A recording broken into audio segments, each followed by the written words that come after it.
araw, punta ako sa simbahan para magbawas ng aking kasalanan. Pagpasok ko aking nakita si Aling Nena, todo ang kanyang samba. Natulala ako, sabay ang isip ko, nalaglag tuloy ang alay ko. Napalingon si Aling Nena, ako naman ay nagkunwaring wala lang. Ngunit napahiya ako nang nakita ko na nakatawa si Aling Nena. Palayo po ako sa pagmamadali, di ko na iabot ang alay ko.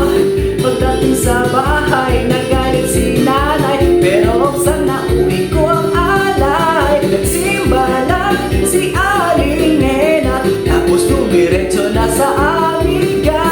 Panay mura at malulutong pa ang mga chika na o galing ka lang simbahan, tapos diretsong chismisan. Punta ako sa tindahan kinabukasan para bumili ng mantika. Ngunit nakita ko si Nena, panay buka-buka ang kanyang bunganga. Anak daw ni Celia, pupuntang Canada, tatlo-tatlo daw ang lalaki niya. Nagsimba lang si Aling Nena, tapos dumiretso na sa amiga. Panay mura at malulutong pa ang mga chika na o galing ka lang simbahan, tapos diretsong chismisan. Di mapigil ang bunganga, ako'y nagmakaawang tumigil na.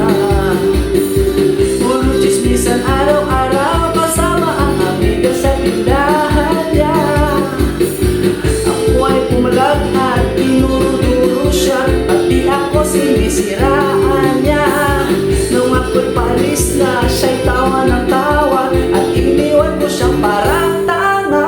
Nagsimba lang si Aling Nena, tapos dumiretso na sa amiga. Panay mura at malulutong pa ang mga chika na o galing ka lang simbahan, tapos diretsong chismisan. Balang si Aling Nena, di na uubusan ng mga chika.